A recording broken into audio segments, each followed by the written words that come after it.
We are back again. Welcome to the Immigrants Magazine's program, our first episode of this year, 2016. We start with a super story. Isabel Cordova is sightless. However, that situation in her life has not been an impediment to be what she is today, being stronger than ever. Isabel Cordova is our guest on our Tell a Short Story segment. Interviews, first part. Isabel, gracias por estar aquí en nuestro programa de la revista Immigrants, el primer programa prácticamente que hacemos de este año 2016. Gracias a ustedes por invitarme.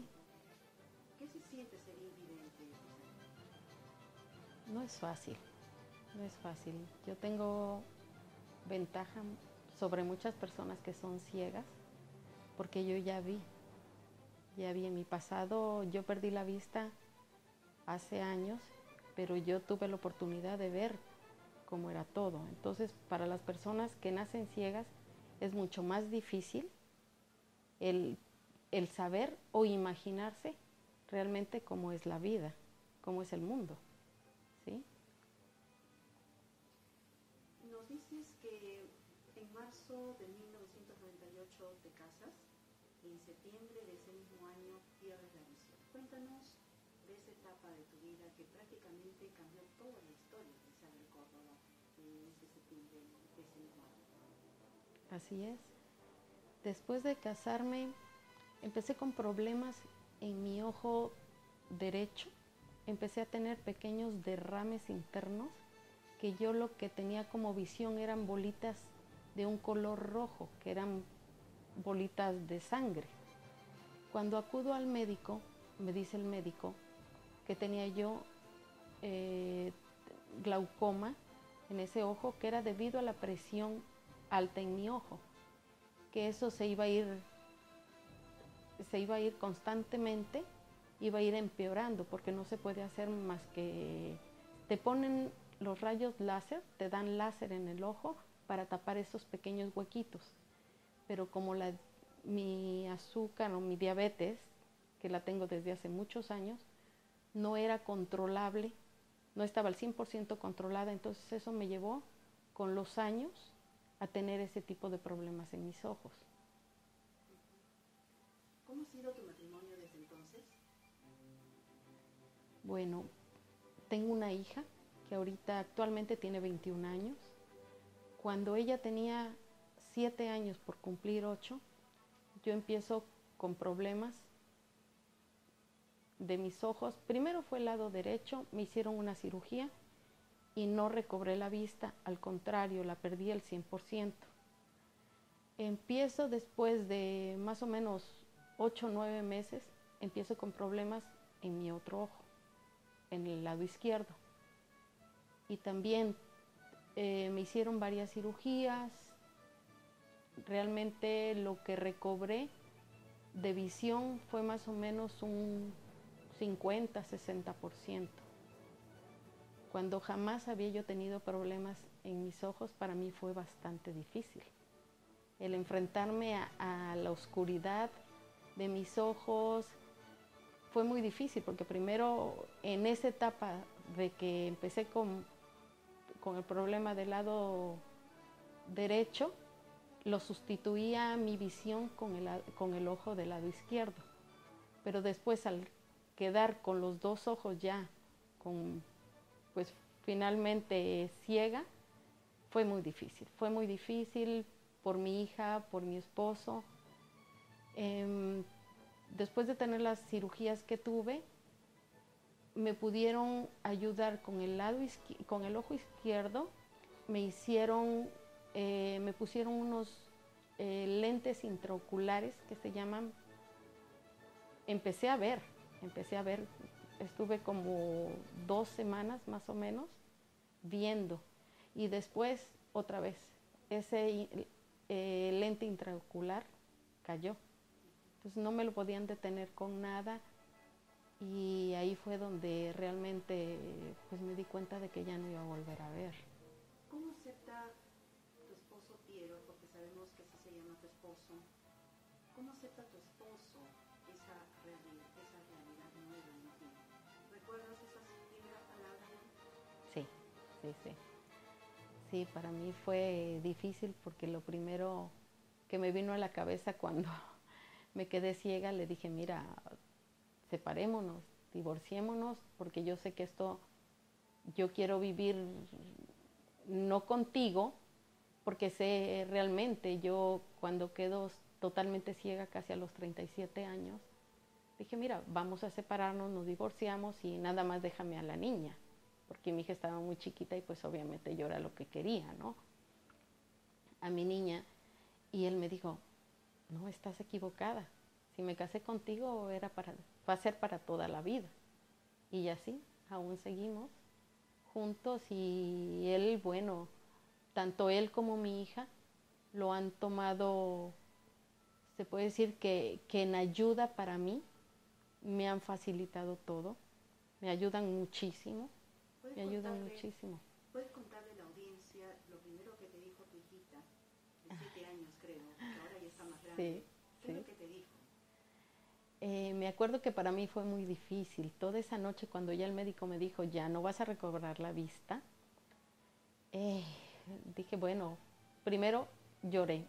Recuerdo que lloré todo ese día y le agradezco también a mis amigas que esto pasó en México y les dije a mis amigas, cuídenme a la niña, llévensela porque yo necesito aceptar, pensar todo lo que voy a hacer de ahora en adelante.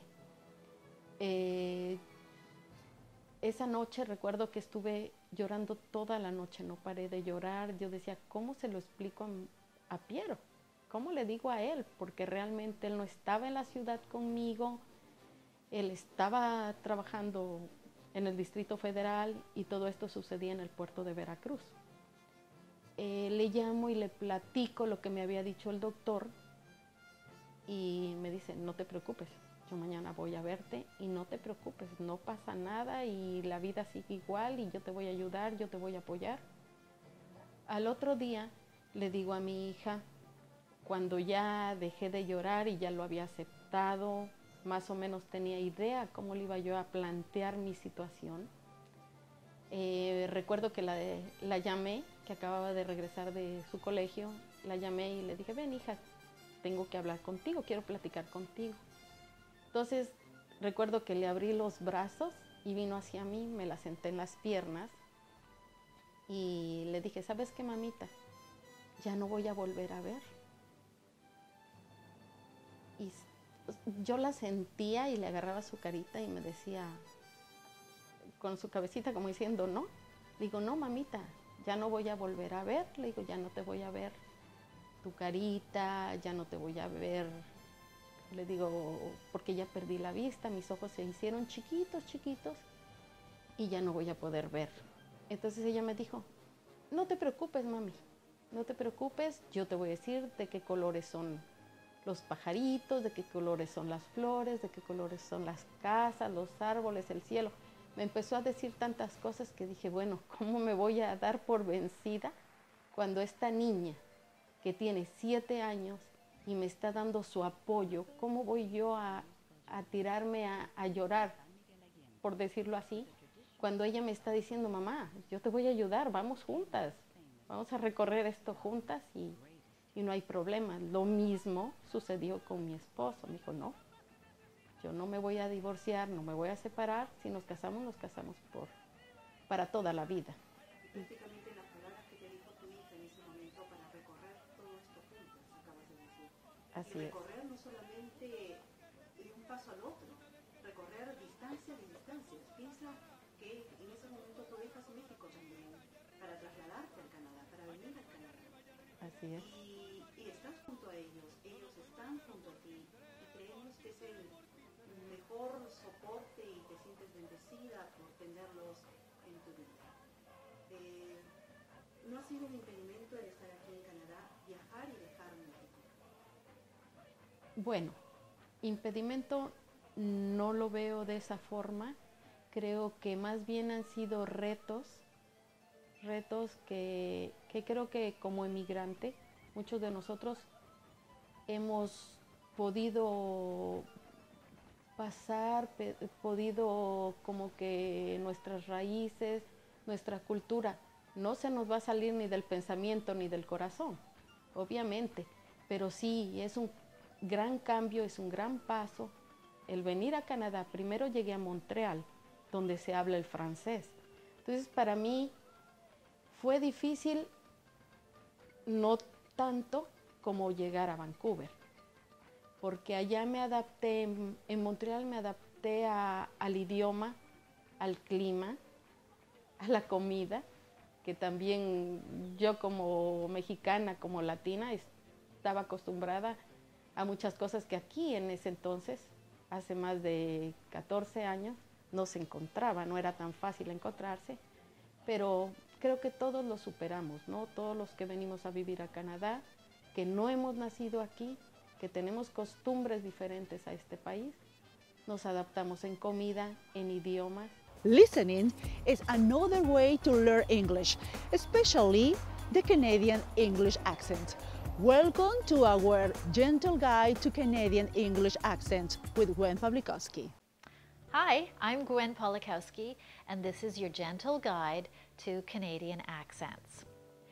In previous segments, I've talked to you a lot about different ways to pronounce words, or different ways to stress, or different ways to reduce or squish together things to sound more Canadian.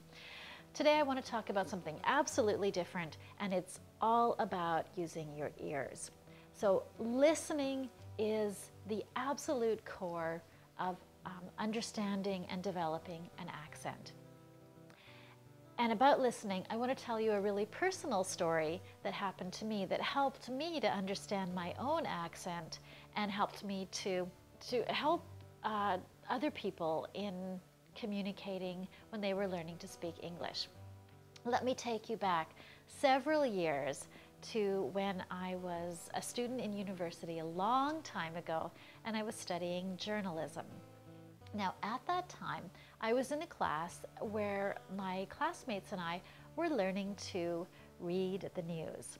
And our mission was to be able to read a news story, but in a way that sounded as if we were just talking. So we were not supposed to sound really rigid or sing-songy. We were supposed to sound just as if we were talking to someone. And that is so much harder than I ever realized. But I had a wonderful instructor, and my instructor told me something that I've never ever forgotten. And now he said, he gave us something to listen to. He said, when you hear people on the radio sometimes, they sound like this. Give us a call because we want to hear from you. And he said, do you hear that? Do you hear how they're talking? That is not how people talk. We don't say, I want to hear from you. We say, I want to hear from you. We are stressing here much more than we ever stress you in normal contexts. And from him, I learned the idea about stressing important words and kind of throwing away, like garbage, the words that were not so important.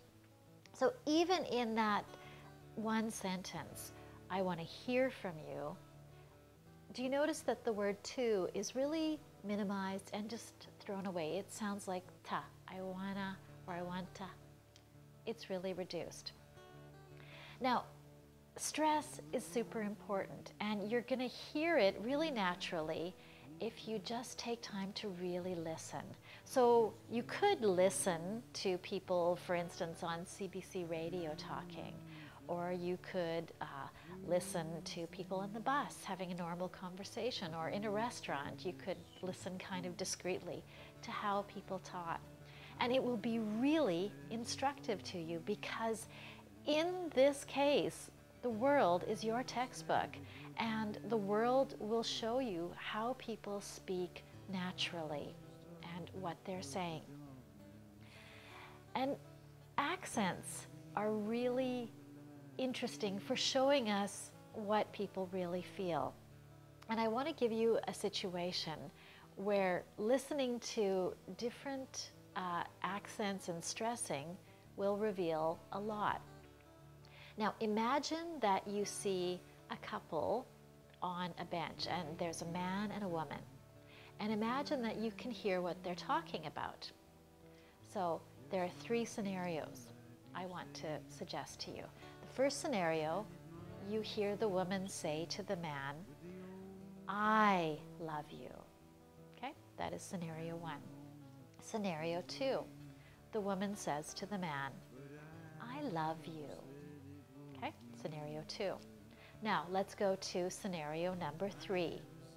The woman says to the man, "I love you." Now, in each case, there are radically different things that are revealed by this. In situation one, where the woman says, "I love you," I think we can assume that there is another lover that the man has. And the woman is saying, "I, and not your other lover, am the one who truly loves you." In situation three, when the woman says, "I love you," we can assume again that something else is going on there, that perhaps the woman has another lover, and she's saying, "He's not important to me because I love you, not him." So the stress will tell us a lot. In scenario two, where the woman says, "I love you," we can see that this is a case where there is just kind of pure love and there is no confusion with other third parties. Now, if you start listening to how people talk really closely, you're going to see how revealing the way that English and Canadian accents are for showing what is truly happening. So listen closely. The world is your textbook, and you can learn a lot. This has been your gentle guide to Canadian accents, and I'm Gwen Pawlikowski. Thanks for watching. Always a cocktail will be very welcome at any occasion. Renzo Bermudez is a professional bartender in Peru. He teaches us how to prepare them at home. Welcome to our new segment, Cocktails Lessons with Renzo. Next. El siguiente cóctel es un cóctel con bourbon que se llama el Virginia Julep. Es un cóctel bastante famoso en el estado de Virginia, también en London, con whisky bourbon que tiene unas notas increíbles de madera, súper especiado, para reforzar ese sabor de madera y las especias, la canela, el amargo angostura. De nuevo, usando una oncera, o si desean tienen un vaso shot, no hay ningún problema. Vamos a echar primero 60 mililitros o 2 onzas de whisky bourbon.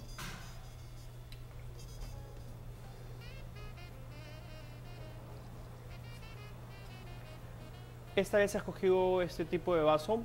En la antigüedad, estamos hablando de 1802 o finales de 1700, se tomaba este cóctel en vasos de bronce. En este caso tengo un vaso de acero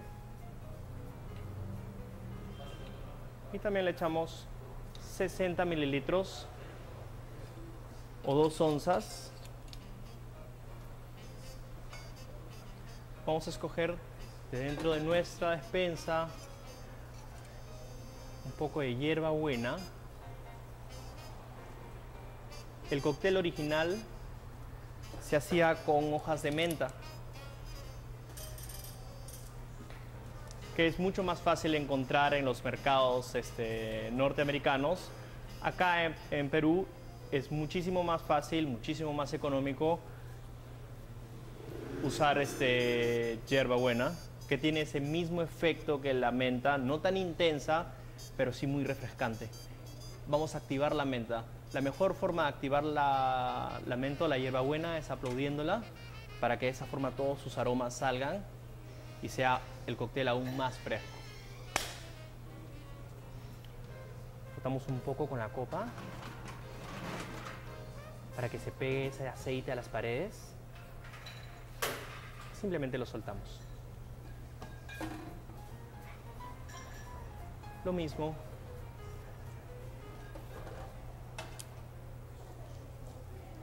con el otro cóctel. Frotamos un poco, lo soltamos. Siguiente vamos a echar 2 drops o 2 chorros de amargo angostura. Eso lo que va a hacer es resaltar el sabor y el aroma del whisky.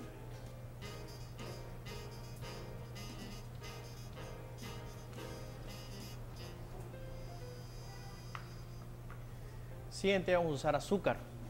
Eso para que esas notas amargas del amargo angostura y la madera del whisky bourbon no se posesionen del cóctel y nos hagan sentir un amargo indeseable, ¿no?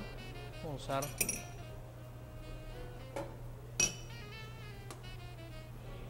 bueno, este es un bar spoon, pueden usar cualquier tipo de cuchara.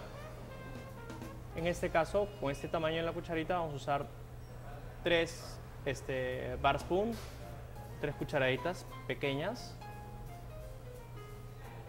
3. Igual con el vaso de vidrio. 1, 2, 3. Lo que vamos a hacer ahora es buscar que todos los elementos del cóctel se compenetren entre ellos, moviéndolos y también, de paso, sin machacar la hierbabuena. Muy importante no machacar la hierbabuena porque queremos que se siente el whisky, queremos que se siente el amargo angostura, esas notas de canela. Y si machacamos la hierbabuena, va a apoderarse de todo el cóctel. Y lo que queremos es que todos los elementos se sientan en su máxima expresión. Lo mismo con el otro cóctel. Recuerden, estoy usando 2 tipos de vaso para abrirnos un poco la mente y buscar muchas más opciones para poder contener el cóctel, ¿no? Podemos usar un vaso de whisky normal, el de rocas, un vaso largo, no hay ningún problema con eso.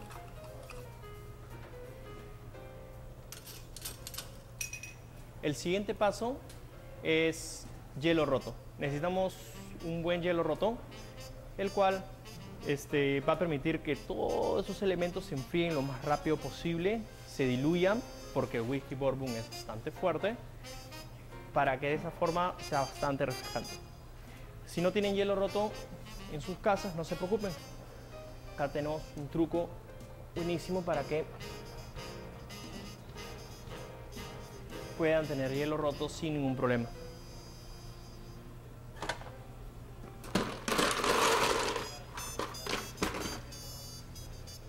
Ponemos simplemente en una servilleta cualquiera.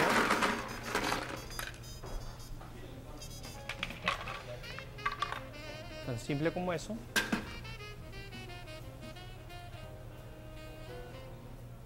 La tapamos. Hacemos una pequeña bolsa. Si tienen, bueno, yo tengo un mortero. Si no tienen un mortero, pueden usar una cuchara de palo o un mazo para carne. No hay ningún problema.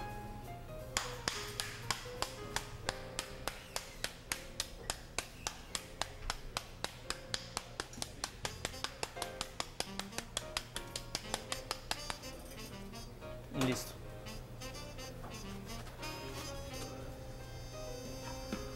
Vamos a un costado.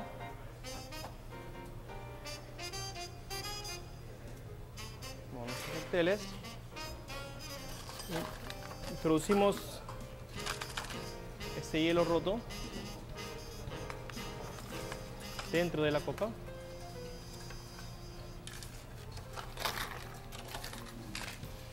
Lo mismo para el otro cóctel. Y volvemos a repetir la operación.